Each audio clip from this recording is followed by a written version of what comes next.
On March 24, 13 Lehigh Valley residents were arrested at a protest rally in Washington, D.C.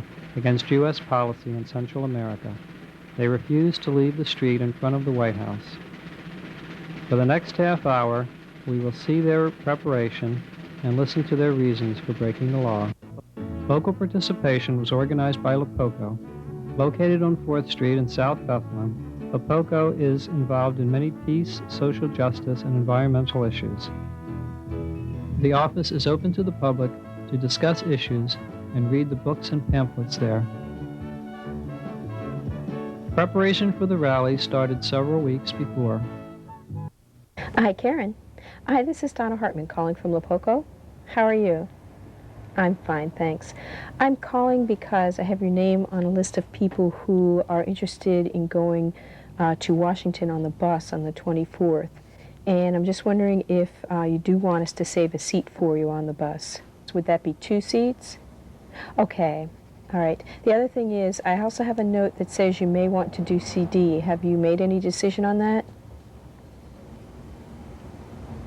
There is a meeting tonight. Really? I mean, they take your money? Well, yeah. They can. But see, that's what the support people do. They hold your wallet if you want them to. How I learned about El Salvador was to discover the depth of the protest in Mexico.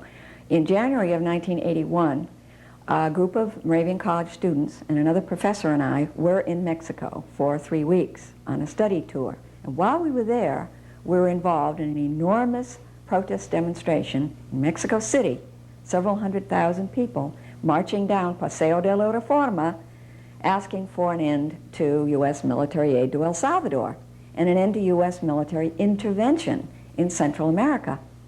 So when I came back, I showed my slides, gave a program at LEPOCO, and on the spot, we organized the Central America Working Group, which has been active in Central America issues ever since. My civil disobedience grew out of that. Actually, I went from my first nonviolence training in 1984, I believe. Of course, another thing that added to my commitment to help the Salvadoran people was that we brought a Salvadoran boy up here who lived with us for 2 years. We sort of adopted him. And with our contacts with him and his family, through our contacts with him, we found out more of what's happening, more of the sad stories of union leaders, of church people, priests, and church workers being arrested, detained, tortured, disappeared, killed by the army in El Salvador. And in January of '82, I went to be with the Salvadoran refugees in Honduras, in refugee camps. They had fled, thousands of them had fled. Whole families, whole villages had just picked up and fled from the army, attacks by the army, or ruthless attacks. You really, it's very hard for us to realize how the army, over the years, I mean for 10 years, the army in El Salvador has been making war on their own people. And the people just picked up and ran across the river, many of them drowning in the river, in late 1981 and in 1982, to go to Honduras to be away from El Salvador. And the National Council of Churches asked for volunteers to go and be with the refugees and just show them that we support them and that we're with them. And although I didn't really do anything, they fed me, I slept in a hammock.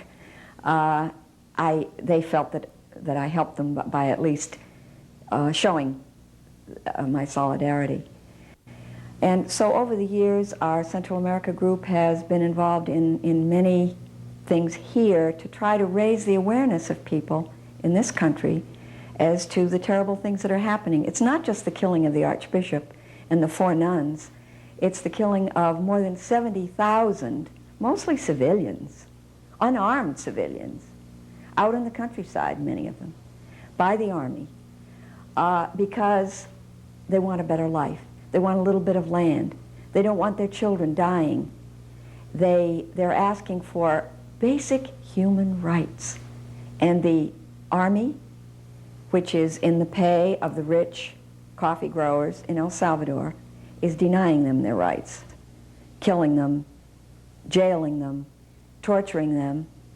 And of course, I mean, just recently, last November, we saw the terrible, horrible torture and massacre of the 6 priests, the president of the university and 5 professors and their 2 housekeepers,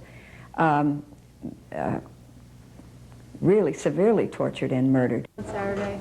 I'm not sure about transportation. I'm not sure. I'd like to go down on Friday. Could you tell me your name again? I'm sorry. Susan. I guess the first time I heard about El Salvador and Central America was from albums that we listened to. We listened to a lot of, like the albums we listened to was like all peace-orientated albums. And they mentioned stuff like El Salvador, Nicaragua, things like that, and all the killing that were going on. So you get more interested from then, and like we found organizations like the War Resisters League and Greenpeace, and you know, ordered literature from there and found out more about it from then.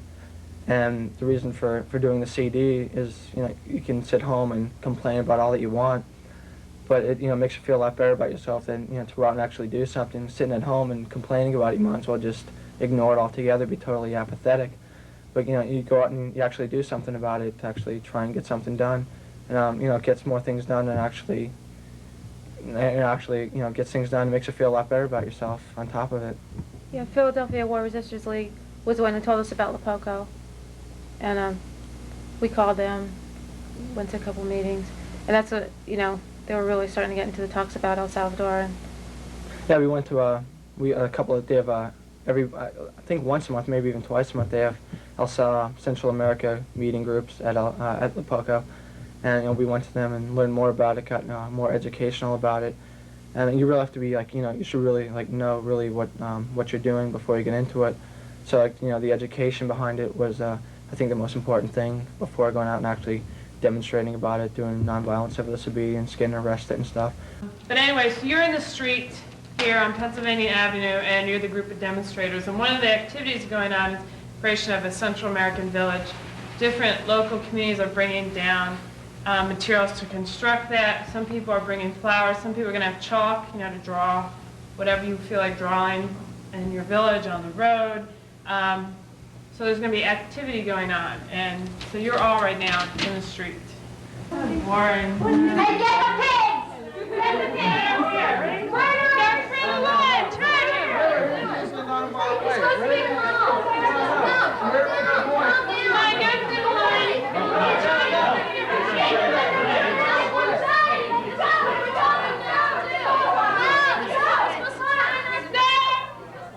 The energy was really, I mean, it matched mine, so in that sense, I could pull back a little bit, but when you physically, it would make me really angry, and I feel into yelling at it. Another reason, I think, for being especially clear is that what we're doing is really important.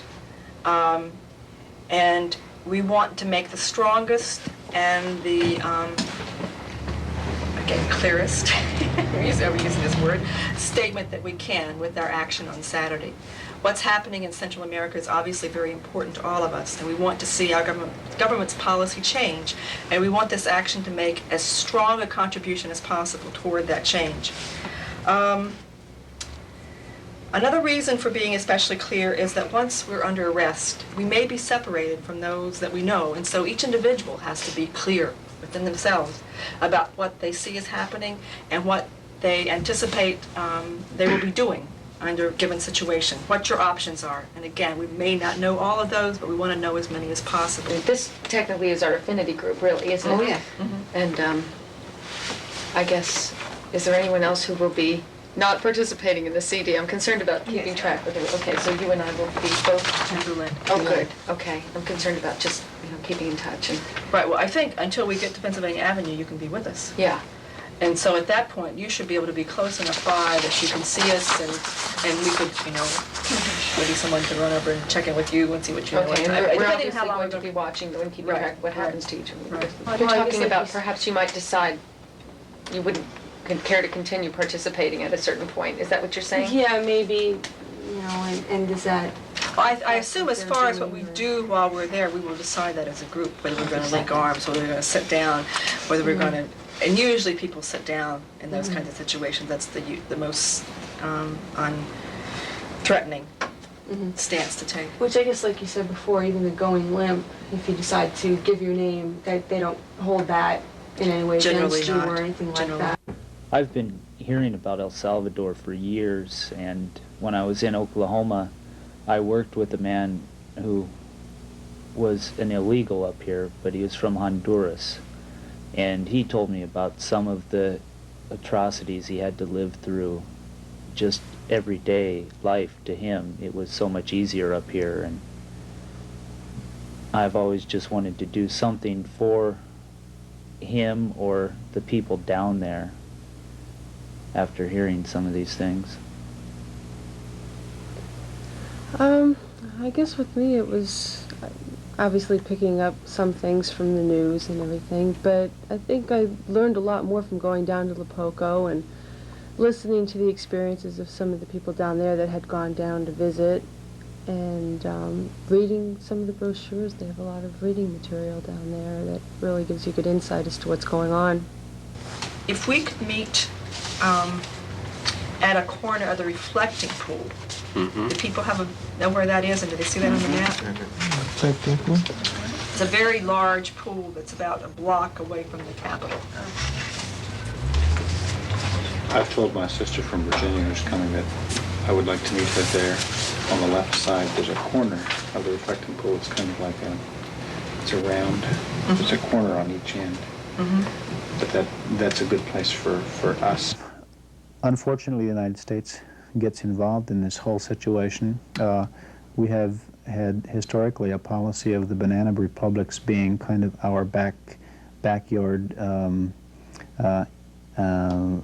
entity. They're for we consider them almost, since the Monroe Doctrine, as being kind of a market for our goods, and also their resources are at our disposal rather than at the disposal of the people who live there. And we treat them like that. Now with what we call the low-intensity warfare, we have a situation where the United States spends most of its energy on keeping a very strong military in each one of those countries, and that military is there to protect the oligarchy or the few powerful people that are in existence, and in the United States interests that are there.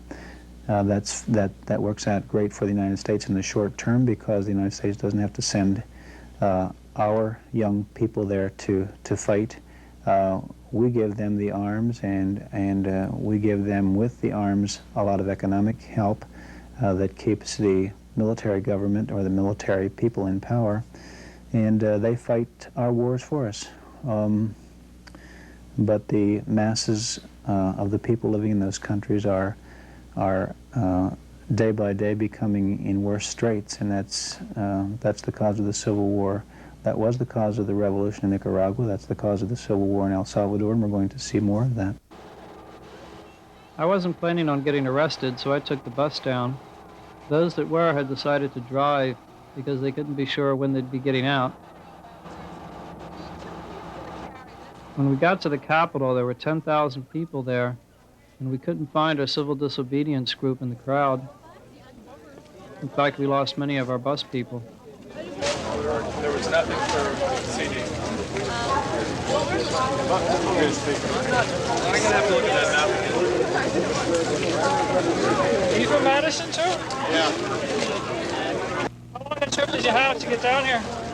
Well, the bus had a fuel line problem. Yeah, fuel leak. So, how about we left at... We left 1:30 yesterday? Yesterday. Got here about 10:45. Hey! About 20 hours. Something like that.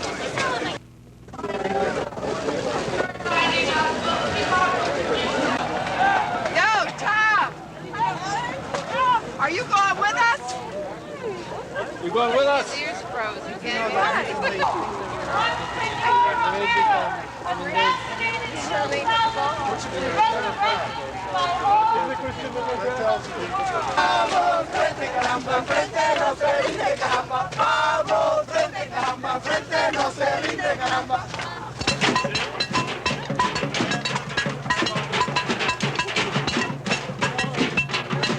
What's the word? Get out! Stay out! Stop the killing! Stop the war! U.S. out of El Salvador!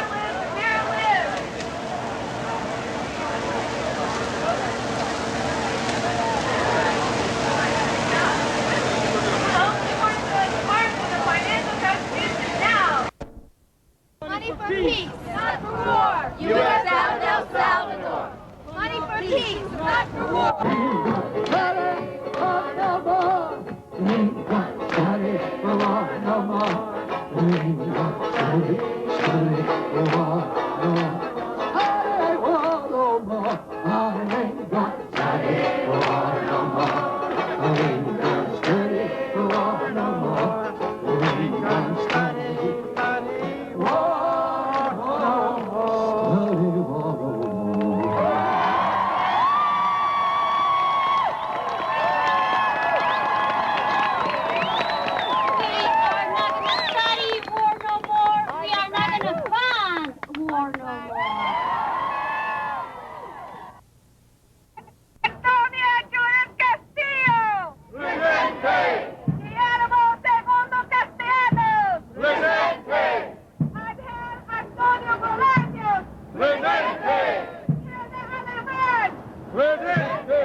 We had been out all day in the snow, in the wet snow, in the cold. It was about 36 degrees, but I was really freezing. We were all very, very cold, wet, and miserable.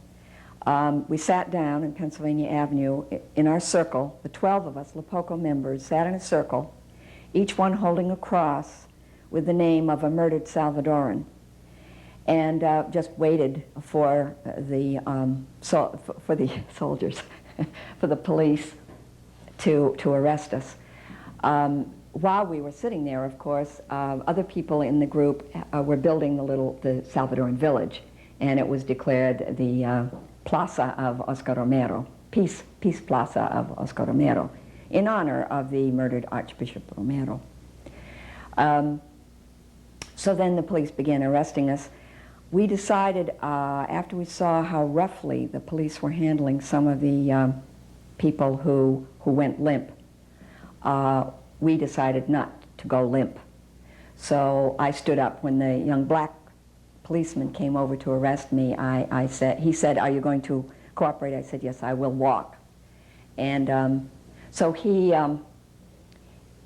he handcuffed my hands behind my back with plastic handcuffs, which aren't real comfortable. They sort of dig into your skin. And we walked over to the bus, and little by little the bus filled up. They took our pictures as we boarded the bus. The bus took us to the basement of the police station, where we were put into holding cells, and the women were put into separate holding cells from the men, but we were really packed in. We counted 75 women in a holding cell meant for 16 people.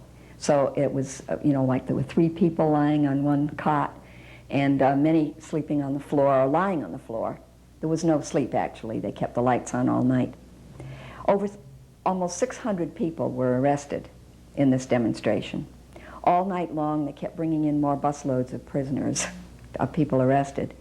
And also all night long, they kept releasing people who paid the $50 cash and gave their names and their identification. The last 100 of us, including 4 people from LEPOCO, who did not give our names, I was one of them. We did not give our names, we did not give any identification, and we, on purpose, didn't have any ID on our person or in our handbags or in our bags. By the way, they took away our handbags. I had a peanut butter sandwich in my handbag that I intended to eat, and this was, I was arrested at about 5:30 on Saturday afternoon after not eating much all day, and I didn't eat anything all night.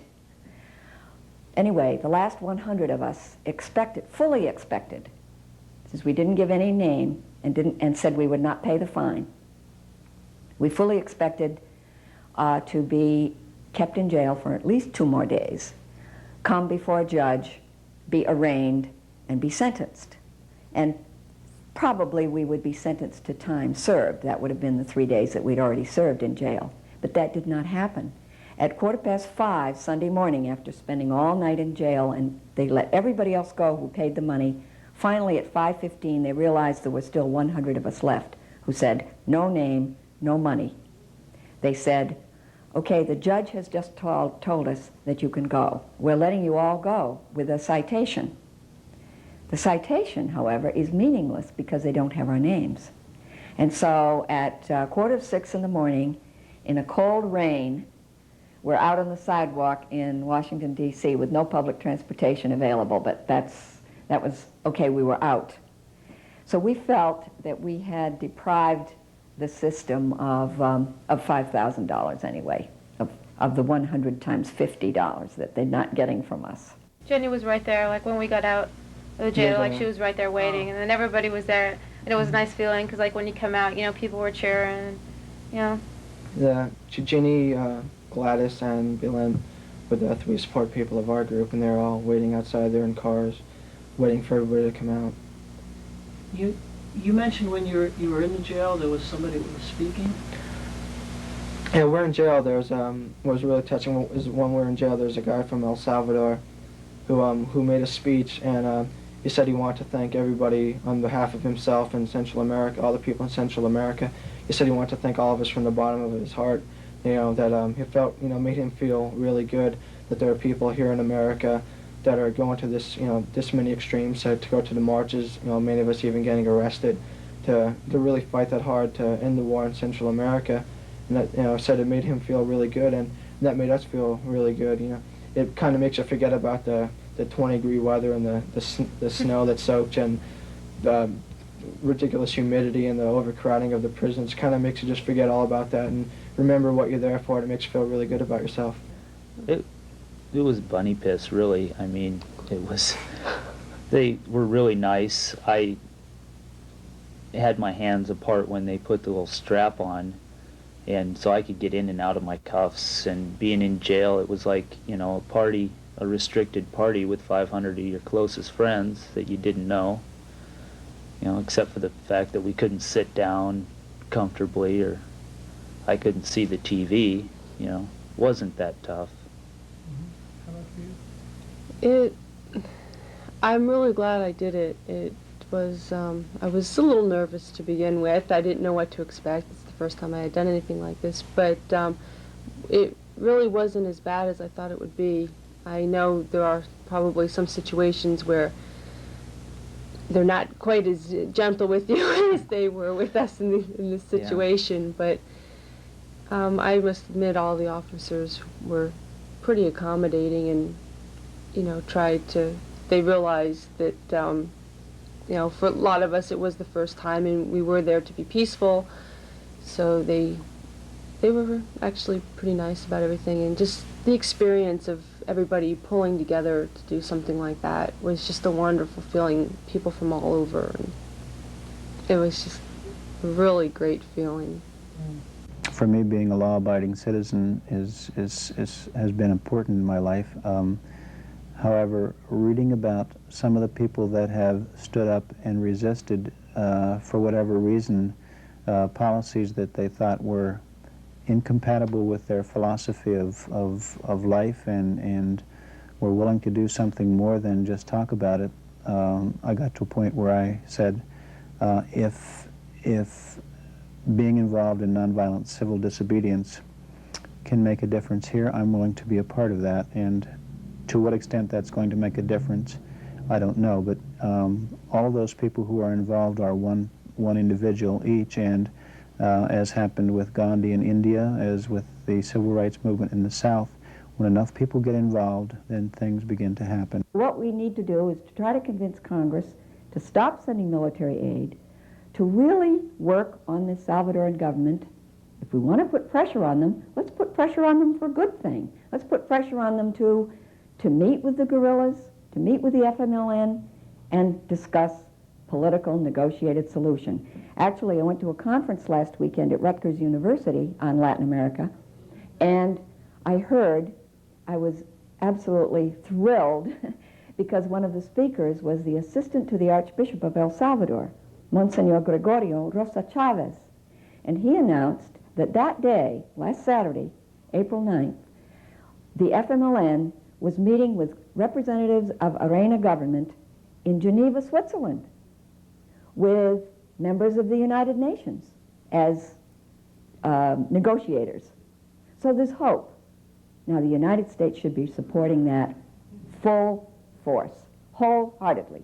Should stop sending aid, stop sending guns, stop sending military gunships, and start working for negotiations.